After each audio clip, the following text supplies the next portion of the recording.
Isifundiso sanamhlanje sisuselwa kuTimotheo wesibili, chapter number 3, verse 16. Yonke imibhalo iphefumulelwe nguNkulunkulu ilungele ukufundisa, nokusola, nokuqondisa, nokuyala ekulungeni, ukuze umuntu kaNkulunkulu apheleliswe yonke imisebenzi emihle.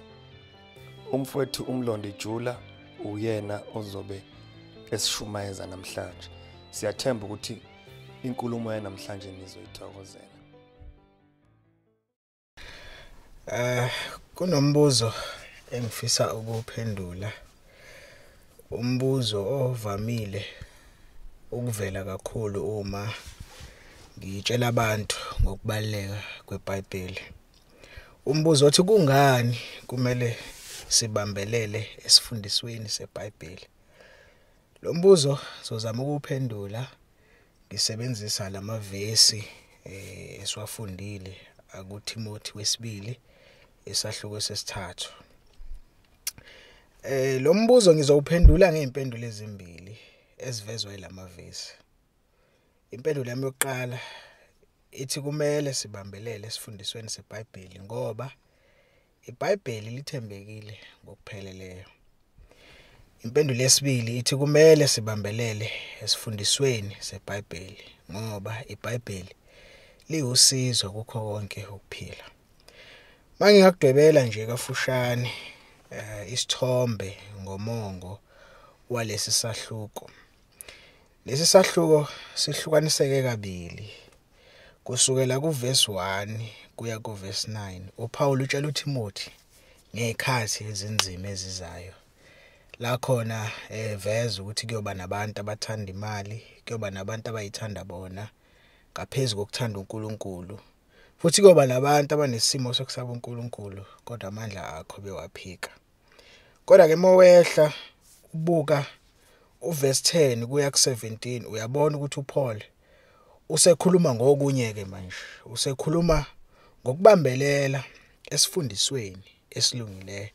La khona veza ngisho uTimothi ukuthi naye imibhalo waqala ukuyifundisa amncane kwayiyo emholela ekuhlakanipheni nasensindisweni.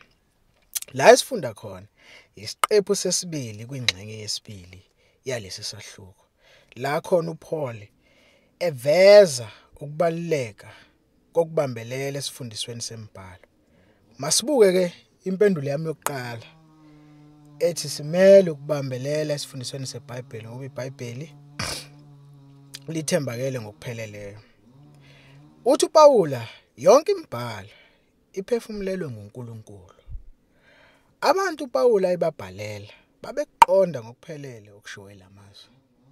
Babeqonda ukuthi lokhu okushiwo la kusho ukuthi imibhalo amazwi kaNkulunkulu uqobo. Kusukela kwincwadi yokuqala uGenesis kuya kwincwadi yokugcina isambulo. Kusukela kwivesi lokuqala elithi ekuqaleni uNkulunkulu wadala izulu nomhlaba kuya kwivesi lokugcina elithi umusa weNkosi yethu uJesu Kristu mawube nani nonke. Lawa amazwi kaNkulunkulu. Ayikho ingxenye yeBhayibheli la khona ekufanele sithi la kwakungesiyo uNkulunkulu ekhuluma. Konke okubhaliwe lapha kubhalwe nguye uNkulunkulu uqobo.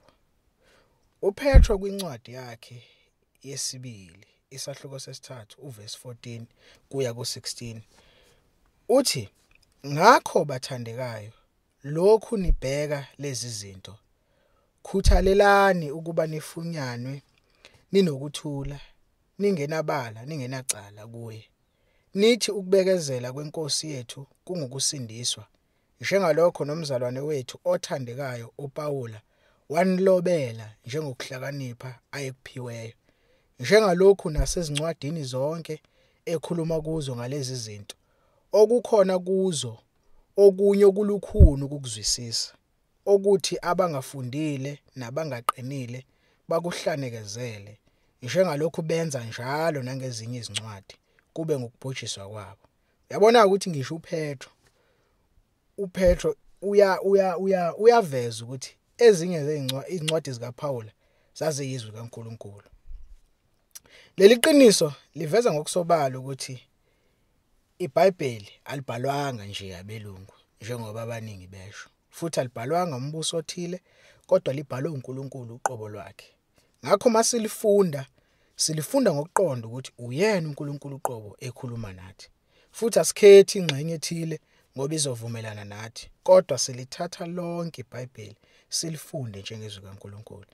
Kumele sazi ukuthi alinaphutha. Noma libhalwe ababhali abahlukene, kodwa bonke babebhala beholwa uNkulunkulu, futhi wonke amaqiniso aseBhayibhelini ayaxhumana. Thina singahluka ngokwemibono, kodwa lona iBhayibheli alinako ukuphikisana. Ingacaphuna nje amazwi kaMfundisi uCarl Henry ngalolu daba. Uthi indlela uNkulunkulu ayongamele ngayo ababhali beBhayibheli kwakungelula nakancane ukuthi benze iphutha. Ngisho ukuhlelwa kwamagama nezindlela zokubhala babeholwa uNkulunkulu. UPetro wesibili isahluko sokuqala uverse 20 kuya ku21 ufakazela lokhu. Ufundeka kanje: nazi lokhu kuqala ukuthi kasikho isiprofetho sombhalo esingachasiselwa ngumuntu ngokwakhe, ngokuba akuzange kuvezwe isiprofetho ngentando yomuntu, kepha abantu beqhutshwa ngumoya oyingcwele bakhuluma okukaNkulunkulu. Ngakho ke uma uNkulunkulu enguNkulunkulu weqiniso, imibhalo iphefumulelwe nguye, kumele silethembe iBhayibheli nokuqonda ukuthi alinakuphikisana, ngoba naye uNkulunkulu uNkulunkulu ongenako uziphikisa. Asibuke impendulo yesibili ukuthi kumele sibambelele esifundisweni seBhayibheli ngoba iBhayibheli liwusizo kukho konke ukuphila. uPawula uyasibonisa lana ukuthi iBhayibheli liwusizo kanjani. Ubala izinto ezine iBhayibheli eliwusizo ngazo. Okokuqala uthi liwusizo ekufundiseni. Liwusizo impela iBhayibheli ekufundiseni iqiniso ngoNkulunkulu. Liwusizo iBhayibheli ekufundiseni iqiniso ngathi sabantu, ngomhlaba, nangokunye okuningi nje mayelana nokuphila. Izwi kaNkulunkulu liwumthombo ophakeme nowokugcina weqiniso. Ufuna incwadi ezokufundisa iqiniso, funda iBhayibheli. Ngakho ke iBhayibheli kumele silifunde, sizindle ngalo ubusuku nemini. Nabashumayeli nabafundisi kubaluleke kakhulu futhi kumele bashumayele iBhayibheli, hayi intando yabo. Okwesibili uthi uPawula liwusizo ekusoleni. Leli gama elisetshenziswe lana lisho phecelezi ukuconvince noma ukuexpose. Kunjengommeli enkantolo okwazi ukugculisa ijaji ngokuveza izenzo ezingekho zinhle ngomsolwa, ebese umsolwa etholwe necala. Linjalo ke nezwi likaNkulunkulu, linamandla okuveza isono ekuphileni kwethu, futhi lisenze sikholwe ukuthi lokhu esikwenzile senze isono. Okwesithathu uthi uPawuli liwusizo ekuqondiseni. Izwi aligcini nje ngokukhomba lapho sinephutha futhi bese lisishiya lapho. Liyasitshela nokuthi singalunga kanjani kuNkulunkulu, singalungisa kanjani nabanye esibonile. Lisisiza ukuba sibuyele endleleni efanele yezindlela zikaNkulunkulu, lapho siqaphele isono ekuphileni kwethu. Liyasitshela ukuthi singavuma kanjani isono futhi sifanelwe kanjani intethelelo kaNkulunkulu. Lisitshela ukuthi singabuyisana kanjani nalabo esibonile. Lisitshela indlela yokunqoba imikhuba emibi nokudeda kwababi. Okugcina uthi uPaul liwusizo ekuqeqesheni ekulungeni. uNkulunkulu ngezwi lakhe uyasiqeqesha kuzo zonke ingxenye zokuphila ukuze sazi okumjabulisayo nokumnika udumo. Ufuna incwadi ezokufundisa ngokuthi uNkulunkulu uthandani nokuthi yini angayithandi, bambelela esifundisweni seBhayibheli. Ngeke likufake ehlathini. Ziningi incwadi kumthombo wolwazi ongayithola ezizokufundisa ngokuthi ungaba kanjani umuntu ongcono, ungaba kanjani umyeni oqotho, ungaba kanjani unkosikazi oqotho, njalo njalo. Kodwa kuzo zonke ayikho edlula iBhayibheli. Konke lokhu okungenhla esengikubalile kufakazelwa incwadi yamahubo 119 kusuka kuverse 1 kuya ku6. Kufundeka kanje: Babusisiwe abaqotho endleleni, abahamba ngemithetho kaJehova. Babusisiwe abagcina ubufakazi bakhe, abamfuna ngenhliziyo yonke. Abangenzi ukungalungi, kepha behamba ezindleleni zakhe. Wena usiyalezile ukuba sizigcine ngokwempela. Sengathi zingaqondiswa izindlela zami ukuba ngigcine izimiso zakho. Khona ngikujabha, ngiyakuhlonipha iziyalezo zonke zakho. Mase sibuye kuverse number 17.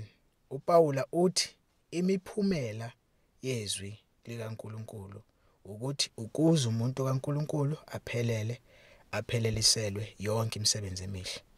Uma usufundisisiwe, wasolwa, waqondiswa, wayalwa yizwi kaNkuluNkulu, uzokwazi ukuthi ube umuntu ophelele.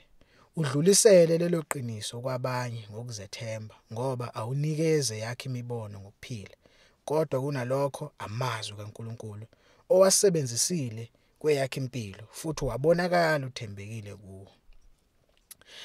Ngakho ke lokhu kuphosa inselelo kithina sonke ukuthi silithatha kanjani izwi kaNkuluNkulu. Umbhali wencwadi yamahubo 119 ubhale amavesi awu-176 kulesi sahluko ukugubha nokuphakamisa imbhalo yezwi kaNkuluNkulu. Ngisho uJesu uqobo uma ebhekene noSathane ehlane wamnqoba ngamazwi elokhu ethi kulotshiwe, kulotshiwe, kulotshiwe. uMose kuDeuteronomy 36 verse number 46 kuya ku47 usho lamazwi. uMose eseqedile ukukhuluma onke lawo mazwi kubo bonke abakwaIsrayeli wathi kubo, bekani inhliziyo yenu kuwo onke amazwi engiwafakazela kini namuhla, eniyakuyala ngawo abantwana benu ukuba baqaphele ukuwenza amazwi onke alomthetho, ngokuba akusiyo into eyize kini, lokho kungukuphila kwenu. Nangalento niyakuzandisa izinsuku zenu ezweni eniwela iJordani ukuba ningene kulo ukulihla. Imbhalo yayingukuphila kuMose. Imbhalo yayiwukudla kuJesu. Ngakho ayikwazi leyo nto ukungasho lutho kithi. Amazwi angumphefumulo kaNkuluNkulu uqobo. Amen.